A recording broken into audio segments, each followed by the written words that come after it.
So again, thank you all for being here tonight for our hate crime reporting training. Last November, Shoreline City Council passed Resolution 467, stating the city's commitment to building an anti-racist community. And one of the actions identified in the resolution was to provide community hate crime reporting training. So we're pleased to have you all here this evening, and we're thankful for the panel of presenters. We have Chris Wong, Senior Deputy Prosecuting Attorney with King County Prosecuting Attorney's Office, Juvenile Division. We have Captain Ryan Abbott with our Shoreline Police, and M. Rose with the Anti-Bias, Anti-Hate Program with Chinese Information Service Center, and Annette Adamasu, a member of United Shoreline Organized Against Racism, or USOAR. So with that, I will turn the time over to Chris. All right, thank you. Can I just kind of a quick thumbs up or other wave of some sort just to make sure everybody can hear me?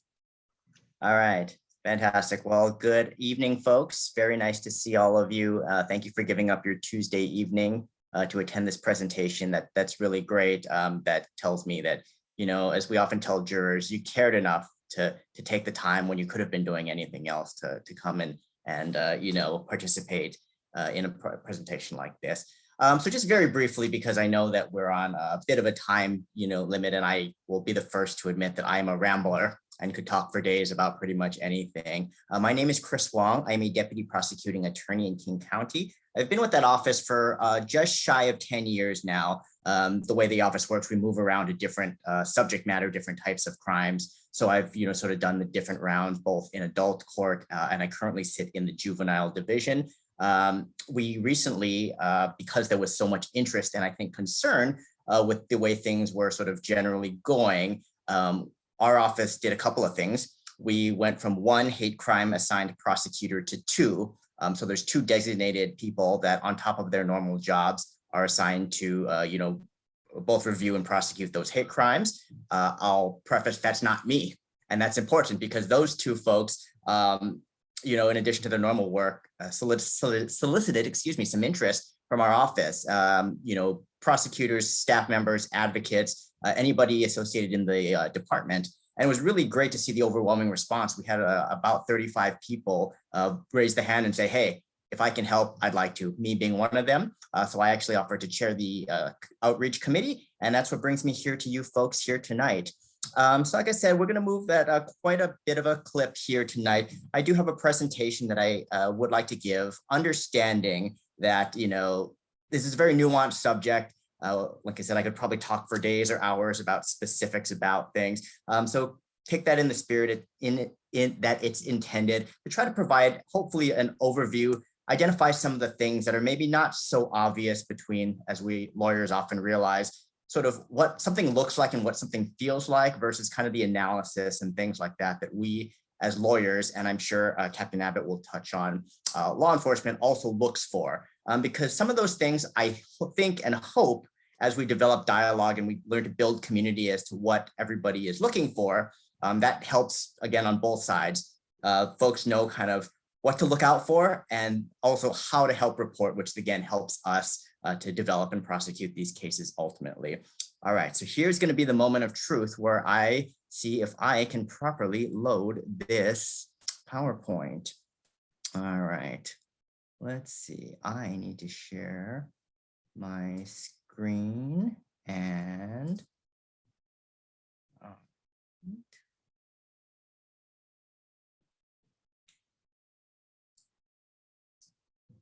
hopefully folks are looking at my screen with a PowerPoint on it. Does that sound good? Looks great. All right, fantastic, folks. So again, this is meant to be a broad overview, but again, we're here to talk, again, as the presentation suggests, about hate crimes that occur in King County. Again, I can only speak from the context of where I sit as a prosecutor in King County. That's not to say that there isn't a lot going on out of county, out of state, and I'm sure folks would agree that there's a nationwide concern in all parts of the country about this. But for our purposes, let's talk a little bit about how King County as a prosecuting office handles hate crimes in King County that come through. One thing I wanted to kind of address up front, we'll move on to slide 1. Chris, sorry Yes. to interrupt. I Yeah. think you're on the notes view. Okay. If you can do the slideshow view for us. Sure. Let's see. How am I going to do that?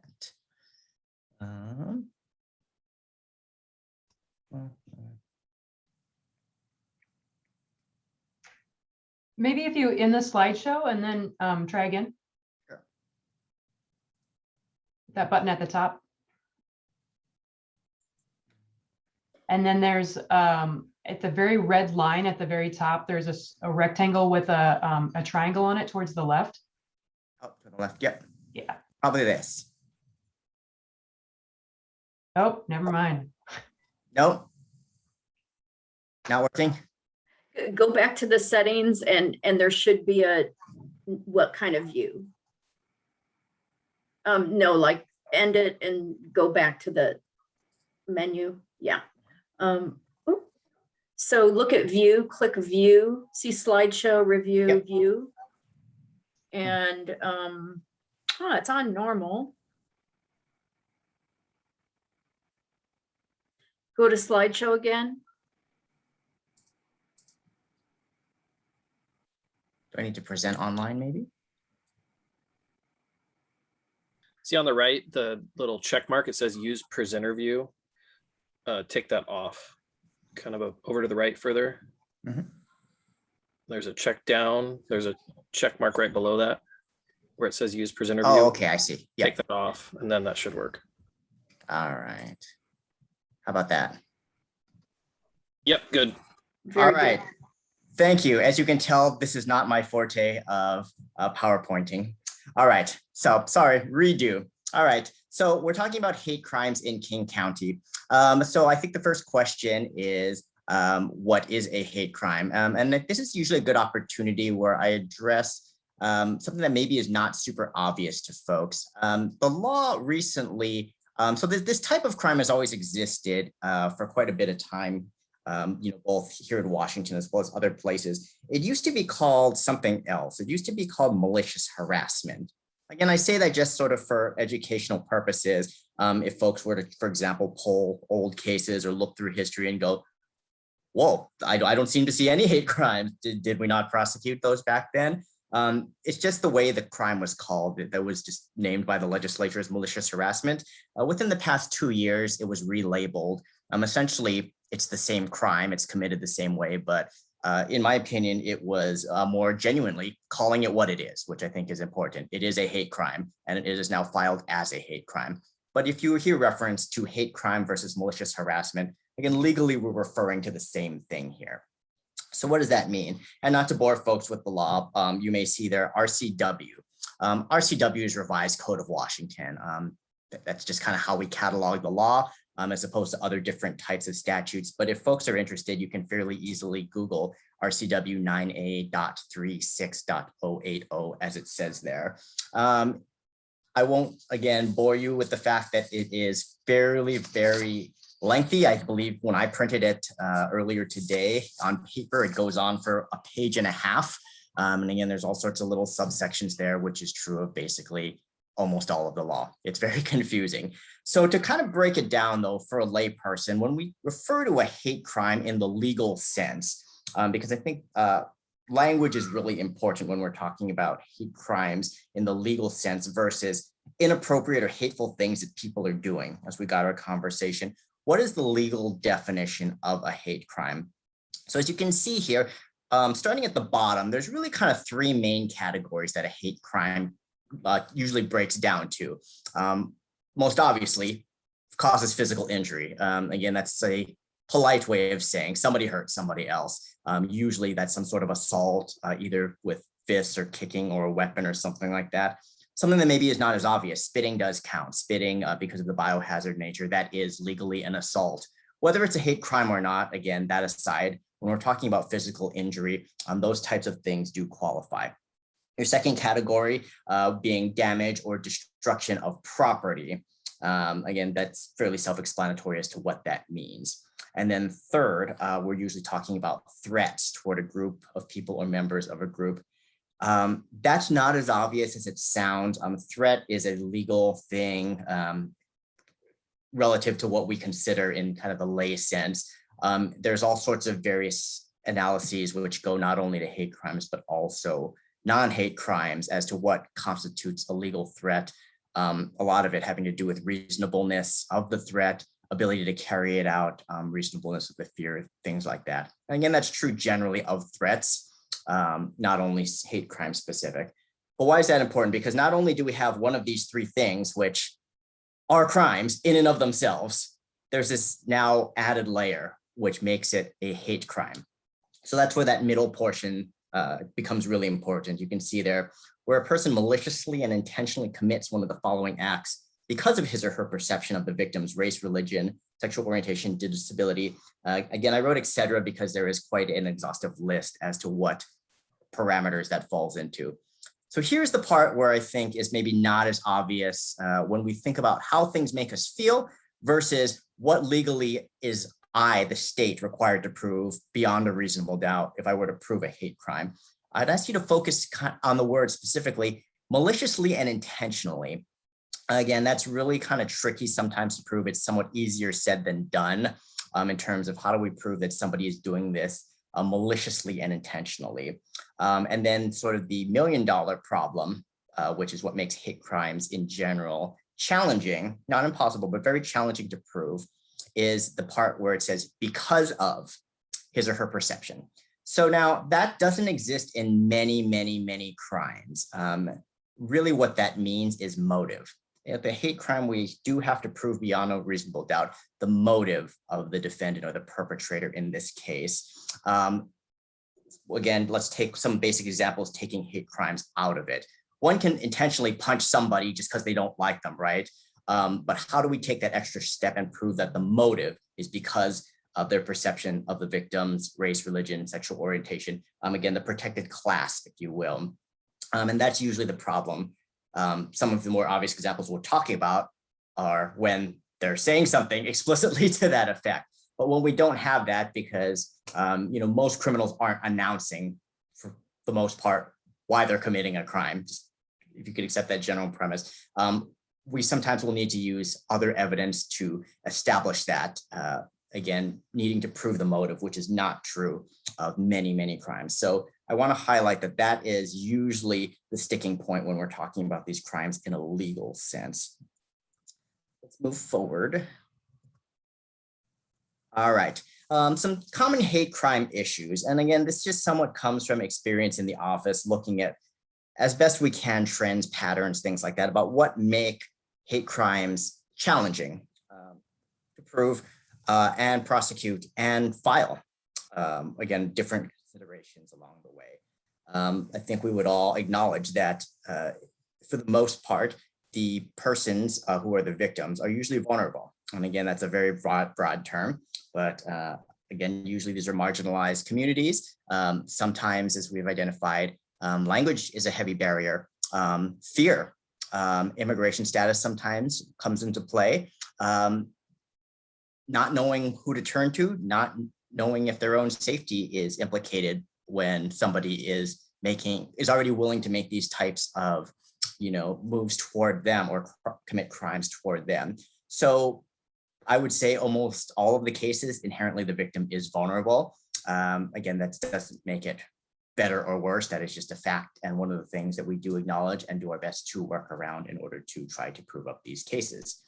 Another point is you can see they're mentally ill defendants. Again, that's just something to be aware of. I want to be very clear that simply because somebody is mentally ill doesn't mean that we wouldn't prosecute them, and that doesn't mean that we would prosecute them. That's just sort of another layer and something that often does come into play. If you can imagine from a legal perspective, usually the inquiry there is, are they able to form the requisite intent there and or the requisite motive there? Again, it's different in every case. Just something to kind of be aware of, that often that is something that we are seeing arise in these types of cases. And then the third point I wanted to touch on there, mixed motive cases. That's not obvious at all as to what that means. Mixed motive means that somebody can be doing something that is for hate crime reasons and also not hate crime reasons. So easiest way for me to illustrate this is actually an example, like a road rage incident. That's a pretty good one in the sense that, you know, as you can imagine, two people get into some sort of car accident on the side of the road. Angry person who that's gonna be the suspect gets out, you know, and then yells something, you know, terrible at the victim, you know, that would presumably meet the definition of a hate crime, and then maybe guns their car at them or does something to try to scare them. Presumably the defense, if you were them, right, would say, well, they were just angry their car got hit. They weren't actually committing a hate crime. What mixed motive means in basically a lay sense is somebody can do things for more than one reason. It could be both. They're not somehow exonerated or less guilty because they are also doing it because they're angry. So again, that's important. It doesn't have to be all or nothing. And so that sometimes I think, you know, comes up a lot in trying to kind of parse through these issues. This is kind of the part where maybe it's interesting to folks, maybe it's not, depending on if you're a numbers person or not.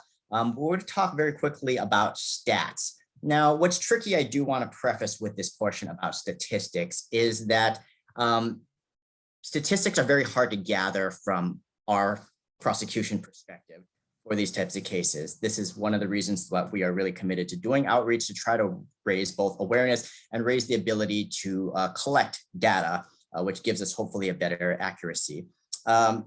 One thing I do want to point out, again, we're a King County prosecution office. We do address you know, cases from various law enforcement agencies across King County. As I'm sure you folks can appreciate, King County is not only Seattle, as much as people that don't live in Washington would like to think that. King County is King County with all different cities and you know, various sub pieces of that. That said, I will say, as far as we at the prosecutor's office are aware, Seattle Police Department happens to be the only police agency right now that has a dedicated detective to hate crimes. Again, I'm not the police. I can't speak to how their staffing or resources issues work. That said, they are tricky cases. Hopefully, if you take nothing else away from this presentation, that will become apparent.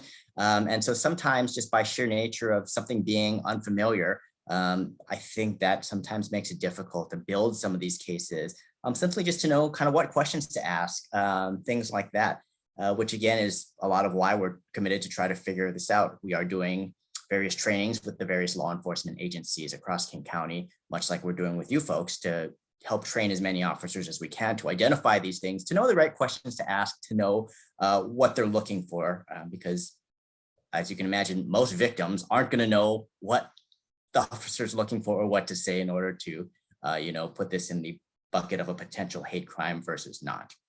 So that said, that was a long roundabout way of saying that because of this, a lot of our data is related specifically from Seattle because they are in a position where they're able to collect data. So again, not perfect, but it does give us at least a starting point to kind of see what, if any, trends there are.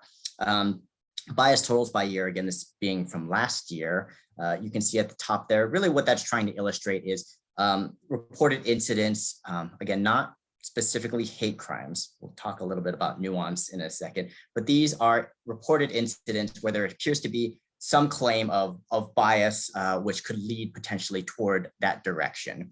The pie chart, or not the pie chart, excuse me, the bar chart here below that, this is not very intuitive, but you'll see kind of these bars and then these little kind of divvying lines. Those are meant to delineate between different subgroups in that particular category. And really the overall point is to illustrate that, as you can see, some bars are clearly bigger than really much of the others combined. The data that we've taken away from the Seattle Police Department as recently as last year, what this is meant to illustrate, this blue bar here, the biggest blue bar under race, ethnicity, and ancestry, that pertains to African Americans. So again, what that's saying is reported incidents that seem to have some sort of bias or potential hate crime element. The victim most commonly appeared to be African Americans. Under that orange bar, Again, similar idea, the biggest chunk there as you see there, that demographic being homosexual or gay men is what that pertains to. I know to me, not having seen the data and then being able to review it, that was quite surprising to me, especially with the narrative where I thought, oh, I thought there'd be perhaps other groups that, the piece of the pie would be a little bit bigger. And again, it's not really clear entirely why that's the case, whether it's, as you can see there, a problem of underreporting or not. So I think the big takeaway there is just because it's not on the chart doesn't mean it's not happening, which again goes back to the fact that we're trying to raise awareness and trying to gather better data to again see if there is in fact a disproportionate category or whether it's a matter of data being imperfect. This is again more breakdown. This breaks down again, not from City of Seattle specifically, but North and South King County. You'll see it's delineated here by referrals. A referral being that law enforcement referred a case in, the right side being a case was actually filed. So it makes sense that numbers don't entirely match up because not every case that's referred in by law enforcement is filed at all, or is filed specifically as, again, a malicious harassment or a hate crime. The big takeaway you'll probably notice here is that the numbers are much higher in Northern King County than in Southern King County. Again, I do question whether that's a matter of reporting and data collection, or is North King County just that much more dangerous than South King County? I don't assume that. I would suspect it's probably a matter of reporting and referrals coming in. And again, that's the hope, is to try to help bolster that and try to figure out whether or not that is or isn't the case here. All right. So biggest takeaways that we want to talk about here. Are hate crimes increasing? Short answer is yes.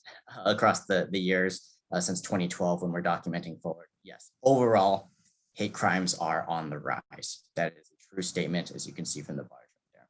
Also true that Washington has the 4th highest number of hate crimes in the nation.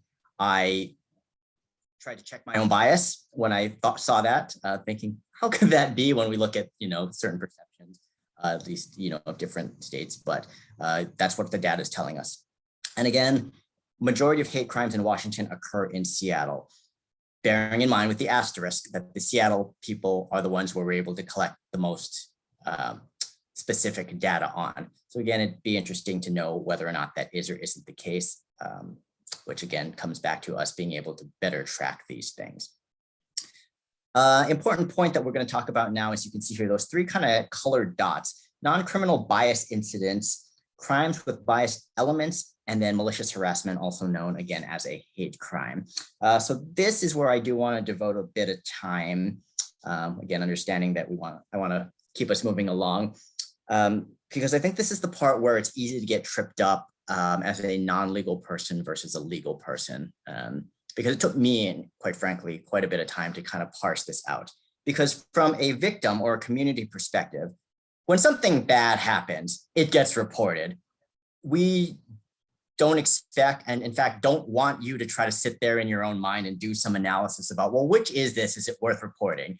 In terms of the prosecution's perspective, all reporting, quite frankly, is good reporting, because again, it helps with data collection, and it also helps us, for example, see patterns of particularized things or issues, or even potential suspects. Again, it is valuable for us to know, oh, it's that guy again. Again, I'm not referring to anybody specific, but again, if 5 people every week are reporting that the same gentleman on the side of the road is engaging in certain behavior, that again is helpful in ultimately proving a case, even though incidents 1, 2, 3, 4, maybe them in and of themselves might not be. So let's talk a little bit broadly about what these different concepts are.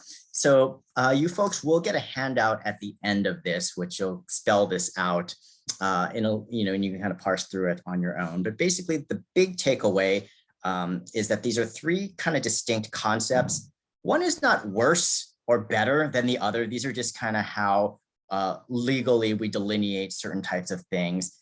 The other thing to preface is that all of these real incidents that you folks are seeing out in the world and in the community are very fact specific and very nuanced. There's a lot of gray area. And depending on how facts come out and what is or isn't known, one of these things can very easily shift from one category to the other. So again, I wouldn't think of them as a spectrum, or that one, again, is better or worse or less egregious than the other. These are just things that we as the prosecution look at when we decide ultimately sort of the million-dollar question of, is a hate crime in the legal sense filed or not?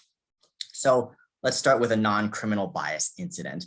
So a non-criminal bias incident is a situation where somebody, again, they're not really a suspect, but the person whose actions are in question, what they're doing or what they're saying is clearly motivated because of their perception of the victim's membership in these protected groups that we talked about earlier.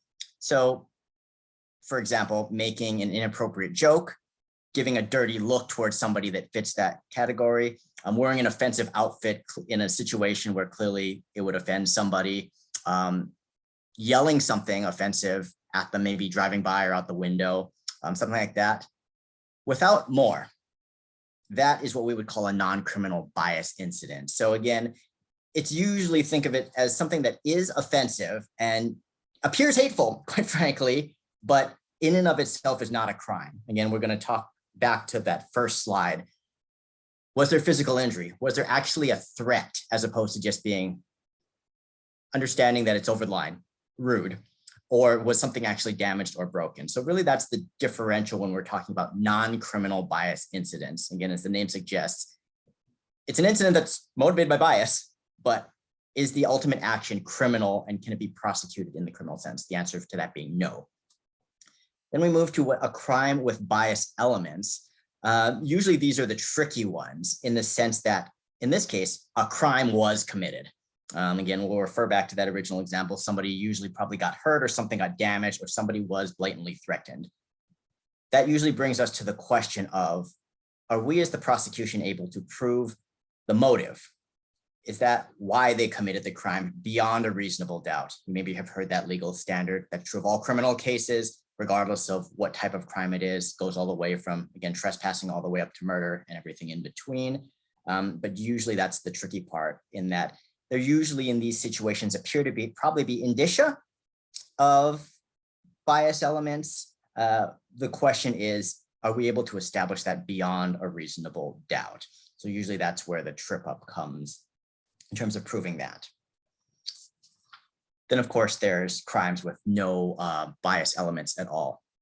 I'm just going to give kind of a quick example. An incident occurring at a location where a protected group is known to be, but there's no more showing beyond that. So again, to be frank, for example, let's say it's the International District in Seattle. Again, a lot of Asian people are just inherently known to be around there. In and of itself, the fact that somebody commits a crime against an Asian person that happens to be in the International District, that in and of itself, knowing no other facts, there's probably some bias elements there. Can I establish beyond a reasonable doubt that that person took action against that victim specifically because of that? No. If there's more information that can help me establish that, again, the scale starts to shift. So again, just these are very nuanced issues, but it's important to establish as best as we can with bright lines, certain things in and of themselves just simply are not. It's also, I think, sometimes there's a tendency to say, well, this person, the victim, happens to be inherently in one of those protected classes. So therefore, isn't it a hate crime? Again, knowing only those facts, the answer is no.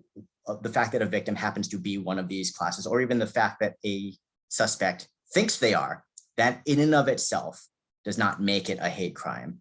That's why facts and reporting are so important. What did the defendant or the suspect say or do? Were they wearing something special? Did they yell something? Does there appear to be a pattern where they're picking certain types of people? Again, all sorts of little things that help move the scale a little bit further in the other direction. And then, as we saw at the first slide, a hate crime being a situation where A, the crime has happened, and second, we can prove beyond a reasonable doubt that the crime was committed because of the perception that the victim was in that particularized class. So I could talk at length about that. I'm sure there's a million situations that every one of us could probably think of. But again, from the big picture perspective, these are three kind of different types of things, which again, from a reporting perspective, from you folks, probably doesn't matter. Again, the takeaway is reporting is good.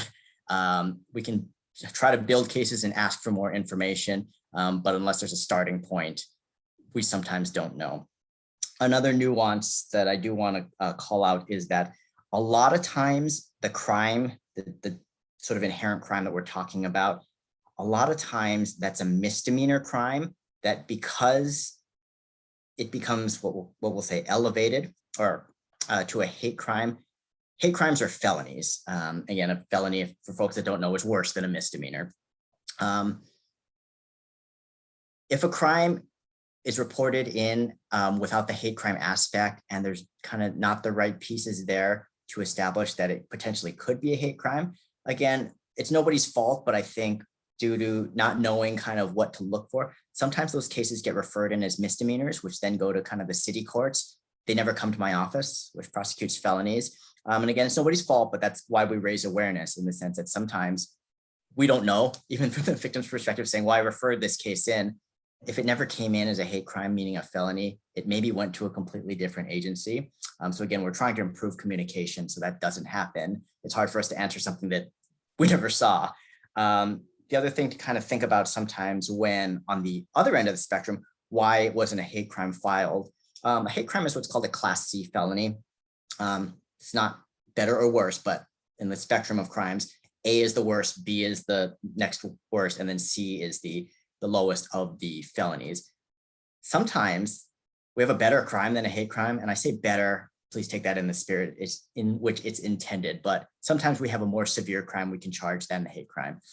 So please kind of know that is sometimes part of the analysis of, well, it's easier for me to prove because I don't have to prove the motive, a stronger crime than the hate crime. That's not to say that the hate crime didn't happen, but in terms of when we're talking about evidence, sometimes we're able to establish something much easier and to a higher degree. So again, that's not true in every case. Again, these are very nuanced, but just something to kind of be aware of, that finding that sort of sweet spot as to what is provable and is a hate crime and is that appropriate in the grand context of what's going on here. There's all sorts of kind of considerations that go into the decision point. So finally, practically speaking, and maybe this will be useful, hopefully never to you, again, hopefully to nobody you know, but in the event that it does, we did think it was helpful to have discussions quickly about what to do, because it can be overwhelming. Really, it's not much different from reporting any crime. I think it's important for the victim, first of all, to get to safety. There's no point in trying to film them, fight with the person, yell something back. You don't know what this person's deal is. So getting yourself or the victim to safety is number one. Second, makes sense, but you would want to call the police. This may sound obvious to folks, but I, as the prosecutor, don't go out in the community looking for crimes. I'll use a sort of a Harry Potter analogy. I'm not an OR. So I only know of crimes that come in that were referred through law enforcement. I cannot file cases or review cases that come in through community agencies or things like that. There's a mechanism.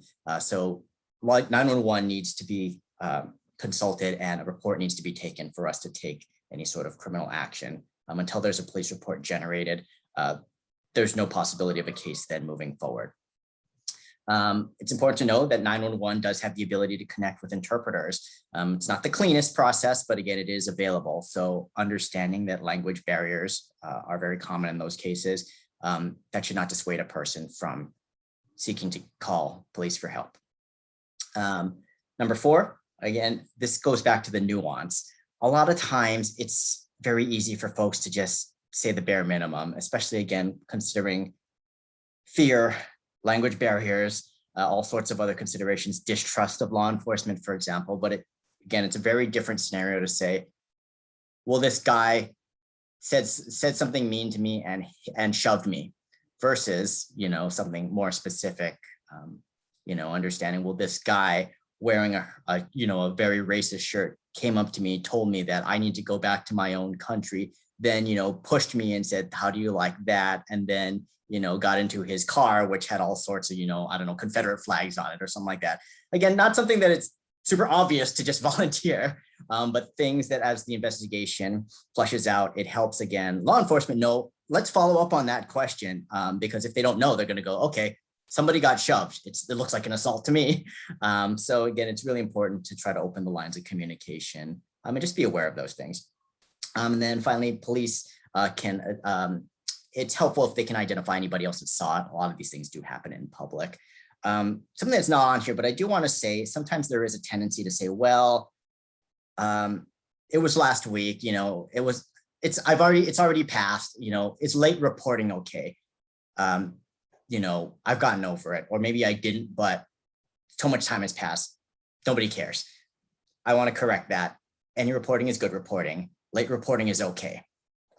Many of our cases, hate crimes or not, sometimes victims need to develop courage, need to consult people, need to figure out exactly who to talk to, or muster the courage to talk to somebody before that. That is perfectly acceptable. It does make the case trickier. That doesn't mean that one shouldn't do it, and that doesn't mean we will not follow up on it to try to build there. So I know I'm over time because I did not time this very well at all. I very much apologize for that. I do want to give the other presenters time. I am not David Bannock, as you can see. David Bannock, as I indicated, is one of the 2 prosecutors that actually goes to trial on these cases. He is basically my superior, and he is a really great person if you have any specific questions, particularly case-specific questions. Again, he's the one who handles that. I am happy to field any questions that you may have with the limited knowledge that I can give you as well. With that, I thank you very much for your time. I apologize for the talk. I am happy to answer any questions, but I do feel like I should pass at this point. Oh, thanks, Chris. You had a ton of good info, and it's very helpful. So I'll go ahead and just kind of talk real quick. Just want to add some stuff from the police side. Again, my name is Ryan Abbott. I'm with Shoreline Police. I'm one of the captains there. And I think the most important thing that I really wanted to stress and kind of bring up is, I think more now than ever, people are aware of hate crimes or malicious harassment. We're finally getting to the point where people aren't afraid to call 911 and they will report these crimes. So anytime, and even if people think, well, maybe this is a hate crime, maybe it's not, we'd rather that they call us and us respond out to the scene and then determine once we get to the scene if this is something that we feel is also a hate crime and if it's not. And I'll tell you what, we go to a lot of them, and the next day, we don't have just one detective that's assigned to all hate crimes in the city of Shoreline. We have several detectives that will work on the case, but the first thing that we usually do once we get a hate crime, and the detectives do, is they call the prosecutor's office. We've called David Bannock numerous times. He's amazing. He's extremely helpful, and he will tell us, looks like you're on the right track. These are additional investigative steps I would take, or, this is still criminal. It doesn't meet the RCW for hate crime. So we have that great, I guess, resource available to us. So more than anything, like I said, just please don't hesitate to call 911, especially if you think you're a victim of any crime, and we will always respond. And my officers are great investigating once they get there, and really taking the time to dig in and talk to as many people as we can so that we can determine if we believe it is a hate crime or not. So that's pretty much all I wanted to say on the police side. I, again, appreciate everybody being here tonight. So I'll pass it over to Suni. I don't know if you wanted to go on to the next person. Oh, thank you, Ryan. Go ahead, we'll go ahead and move forward with CISC's presentation. Thanks, everyone. Hi, everyone. My name is Rose, and I'm here with the Chinese Information and Service Center. I have a brief presentation that I'm going to share, kind of coming from the community. I work on the anti-bias, anti-hate program at CISC, and so we partner with other organizations to provide community responses to some of these hate and bias incidents that both Chris and Ryan have mentioned. So I'm going to share my screen quickly. Let's see.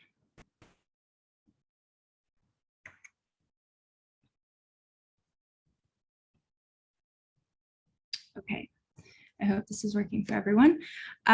So again, I'm from the Chinese Information and Service Center, and specifically from the Anti-Bias, Anti-Hate program, which is one of many programs that we have at our organization. And we work in partnership with the King County Coalition Against Hate and Bias, which is out of the Office of Equity and Social Justice.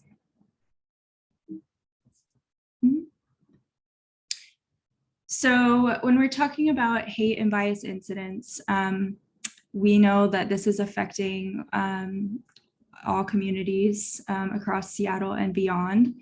We're all facing different challenges, and every community also has different strengths. And so we've been able to partner across the county to kind of figure out what is going on in our communities and then what our community members need in order to be supported. So these are our 3 objectives of the anti-bias, anti-hate program. So we have a reporting system. As Chris mentioned, and also Ryan touched on it as well, we know that for a variety of reasons, not everyone in the community will think to call the police first if they're facing some kind of harm. Sometimes that happens, but sometimes due to things like language barriers, cultural barriers, and just lack of resources, people want to turn to their own communities. And so we have a reporting system where anyone in the community can call and report any kind of incident that is related to hate or bias. From there, we have culturally and linguistically appropriate support that we can offer through CISC, and we also refer individuals out for other supports depending on what they need. And then the last objective is we take the data that we gather from the community in order to advocate for policy changes based on what kind of trends we're seeing. So a lot of the things that we're capturing are things that Chris is talking about, where there's an incident that's extremely, harmful to someone, but maybe it doesn't rise to the level of hate crime, or maybe it can't be captured in the legal sense. So anyone can report any kind of thing that happens.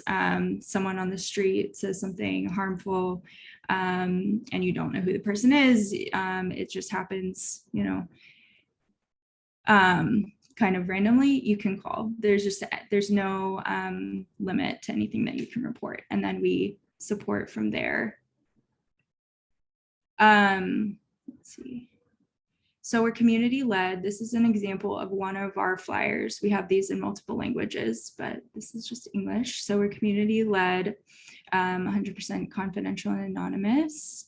We're community based. So we are there to meet especially like for specific language and cultural needs. We can provide that support in people's native languages. And then we're strengthening community by providing these supports where people can feel supported in their native languages, and we can meet people where they're at. So here are some examples of hate and bias that we've seen. These are all things that could be reported through our system. So things, like this sign, if someone saw that out in the community, that is something that could be reported to us. Because we know, as Chris said, like a lot of this is happening in our communities, but it's not reported. And that doesn't mean that it's not happening. So there's a lot of data that's missing, and we know that these things are happening. And so the more reports that we get, the better sense we have of what we need to do to keep our communities safer. So again, there's been some really distressing incidents. This is just one small example, but basically what we're seeing is these kind of incidents that are, quote unquote, non-criminal. They happen and they're underreported, and then nothing happens. And so we're here to really emphasize the fact that any kind of hate or bias incident can be extremely harmful, and it does matter, which is why we want to support folks no matter, nothing is too small to be reported. We know that a culture of those quote unquote small things happening all the time can lead to very, very dangerous and distressing acts. So we want to make sure that we are proactive and keeping our communities safe from the beginning. And then here are some other reasons why reporting to our line can be helpful. Mostly the language piece is really important. So the services that we can provide, we can do in multiple languages. And we are working again in partnership with other organizations and institutions across the county and the city. So this is a new program, and we're really excited that we're in this space tonight, and we're just continuing to partner with everyone that we can. We all want things to change, and we all want to keep our communities safe. So we know we're coming at it from different angles, but we're all really trying to work together and build stronger relationships because we all want the same thing. We all want our communities to be safe. And we know our communities are so strong. And so the partnerships that we can build are just going to help us move forward in a better direction. So that is all I had to share. Suni will share out more information about our organization, including like our phone line numbers. So that will be distributed if anyone has questions after.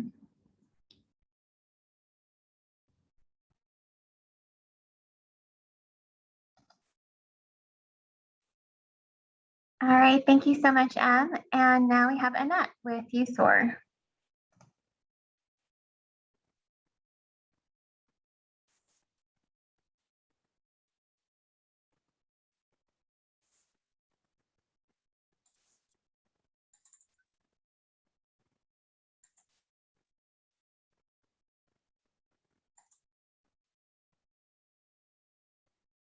Okay, can everyone see that? Okay, hi, my name's Annette Ademasu, and I'm one of the members of United Shoreline Organized Against Racism, known as USOAR. Who are we? We're Shoreline residents. We're part of the community here, and we want to focus on Shoreline as a local focus for our group. So not all encompassing, but what can we do in the city of Shoreline to make sure that it's an anti-racist community? So our mission statement includes a lot of factors.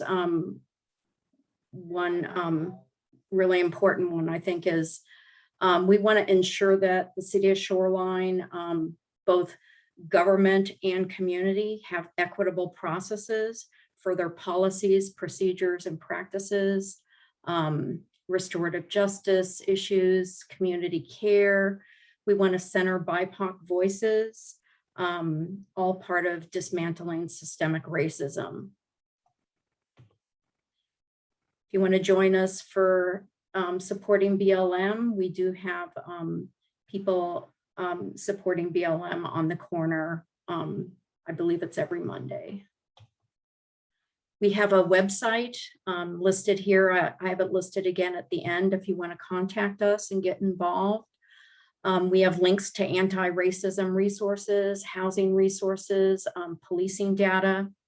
We have a racial incident reporting form. It's also known as 1,000 Cuts.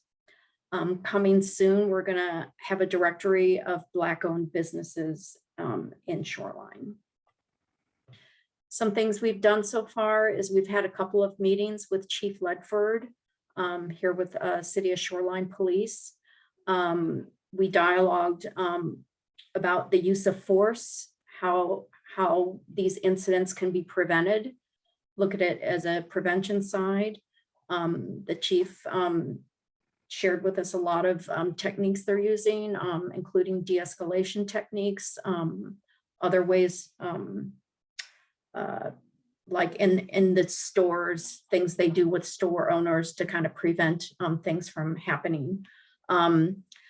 City of Shoreline has a radar program where a police officer will go with a social service person. Some of the things that are needed there is there seems to be a lack of resources for this program as far as staffing and money. We gathered all the 911 calls and on-view data just for the city of Shoreline and looked at the police responses when they responded with radar, and looked at the types of data that was there, and looked at, could maybe a social service person could have responded to some of these calls. So we've talked about that with the chief of police, and more like a cahoots, I'm sure people have heard of, like Eugene, Oregon has, instead of a police officer in uniform going out, it would be a social service person for some calls. So looking at that. Here's our form. The name of it is 1,000 Cuts, but it's to report racial incidents. It's gone through many drafts, and what we found in the beginning with our group talking with people on what questions to have, it seemed that the biggest thing about the form that there was differences of opinion was how to break down race and ethnicity. So we went through at least 4 different drafts in our form, where we had like a dozen breakdowns and then maybe just 2 breakdowns and everything in between. So I think we're going to go out with another draft and look at forms that are out there in the nation that have been successful. We don't want people to feel left out if they're not, their race or ethnicity isn't mentioned, but we don't want it so onerous that data collection, it just makes it not very useful if it's broken down too much. So we want to be sure that on the website and on the form that things are plain talked. We want to be sure that someone that goes to our website that wants to report a racial incident, that they're going to be able to find it easily. So we can maybe look at ways to improve that. So to date, how many incidents have we had reported? So far, none. So we're really kind of in the beginning phase, even though it's been a little bit. Some things that we're going to do, possibly reach out to potential users, reach out to people in the community who have had racial incidents, let them know about our form and get feedback from them, from the users. What do you like about the form? What don't you like about it? Would you report an incident on our form if you knew it existed? Just get feedback from the users. And then on the other side of the coin, I think we need to do more outreach to other organizations, nationally that have had, like M's organization. It seems like community-based organizations that have the trust of community members are the people that people feel more comfortable reporting to a community-based organization that they know. So kudos to you, Em, and your organization. It just sounds phenomenal. So if you want more information on USOAR, we have a meeting every Wednesday night, and you can contact us through our webpage. So thank you very much for the chance to share who we are. Thank you.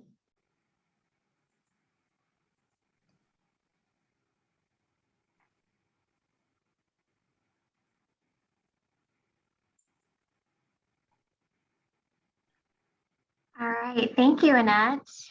Thanks everyone on the panel. And we started a little bit late, and so thanks for bearing with us as we got started. But I didn't see any questions in the chat, and just maybe if there's 1 or 2 questions from the group. Anyone have one? Oh, go ahead, Wendy. So I've moved to Edmonds. I lived in Shoreline for 30 years. There was a huge backlash when the city of Edmonds said there'd be a portal for reporting. Really, really angry people saying it was like Soviet Russia, and what's going to stop someone from snitching on me? And then when the portal was open, a whole bunch of tricksters, reported Bugs Bunny hitting Betty Boop, and someone stepped on my lawn, and they just decided to flood the portal with fake reports. And now some of the city council is backing off and saying we have to have an attorney take a really careful look at it. So I'm actually really surprised that these portals already exist without a backlash. It seems very tricky legally to even have a reporting portal if you're not the police. So I'm having trouble understanding how these could exist, like M's program. When I'm seeing the backlash happening here in Edmonds, I'm just surprised that exists. Because it just seems like it has to be police or nobody, because people are saying it's citizens just ratting on citizens, and how do you know they're not just lying and that kind of thing. I don't know if anyone wants to address that. Thank you for commenting on that. That's an interesting dynamic happening in Edmonds. And when we were setting up this panel, because we know that not everyone feels comfortable contacting law enforcement, we really wanted to have community, support. And CISC and other community-based agencies that are part of the King County Coalition have really, and feel free to speak to that, but there's a whole level, as Chris talked about, there's a whole legal process, but there's also a community support and, emotional sort of support that I think USOAR, and I commend you all, because it's not an easy thing to set up, but that you're trying to do that for the community. And do you want to speak, or Chris or Ryan?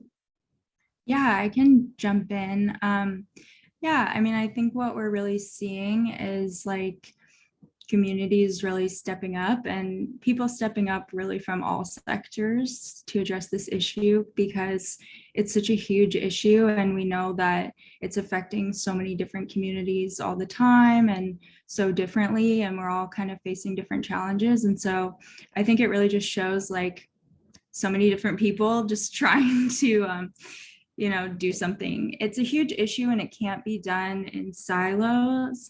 And so I think that's what we're really trying to build here. And that's why I really appreciated this conversation tonight, because like USOAR, like all of that is amazing. And I'm excited to connect with you all. I think we really just need to continue partnering with each other so that we can gain a better understanding of this issue and like the needs of our communities, because it's all different. And from my perspective, kind of what I was getting at in my short presentation was we work with immigrant communities. And so a lot of our staff, we do not exclusively work with the Asian community, but a lot of our staff and a lot of our the people we serve identify as Asian. And so we can offer a lot of those really unique supports for those folks. So like, language, cultural, etc. And so that's really important, because those kinds of things can't be offered in other spaces, in some other spaces. And so it's really about, figuring out what our community members need, and then figuring out how to find those supports, because everyone's needs are different, and everyone's healing journeys are different. And then again, like, it's so helpful to have these relationships with Ryan, Chris, and, with legal systems and police and all of that, because it's so interconnected. But there's cases, right, that are so nuanced, and like things that don't get captured, or things that, don't qualify as something criminal. And so, what do you do? It still is really harmful. And so I think that's where communities are stepping up to be like, we can support you. Like, this is still really hard, even if it can't, turn into a police report or something. So I totally understand there's a lot of like, everyone is just trying to figure it out. There's certainly a lot of questions still, but I think we're just trying to build something in partnership. So I'll just add that, so this is my own just kind of personal observation, but, to build off what Em said, community means a lot of different things to a lot of different people, in the sense that, if something were to happen to somebody, some people think, reporting it is, well, I told my brother, and that's kind of where it ended. And we worked through it. Some people, it's their church. Some people, again, they're unified by different, interests or just demographics or things like that. So I think that, right, the idea is that the more available venues or ways for one to, get it out there and be able to, not only report, but also do what they need to do to keep themselves, safe and also help themselves recover. Just because a case isn't legally prosecuted doesn't mean it's not important, and that doesn't mean that there was no impact on the victim or that they shouldn't be doing anything for themselves. The other thing that stuck out to me is that, M's organization, they're not just a reporting service, and I say that, with tongue in cheek, but they do a lot of things. The fact that they also have the ability to take, referrals of, reports, things like that, right? That just builds upon the services that maybe one was connected to their organization from anyway. It's not, oh, good, you're somebody I can tell, right? They've built that foundation there. So I think that is, important. And, every new organization starts somewhere, and right, it takes time and, to kind of move forward. All right. Well, again, thank you all for participating in this session tonight. I will be sending out the resources that Chris and Em and the links Annette talked about, and Ryan as well. So if there are other questions, feel free to connect with anyone here. And we have another session on Thursday, as this is welcoming week, about listening to build community. And so it sounds like a basic skill. It is how to listen. So if the folks are interested in that, feel free to email me. But I want to give a applause for our panel and thank you all for being here, and have a good rest of your evening. Thank you for organizing. Yep, very well done. Thank you. Thank you. Have a good evening, everyone.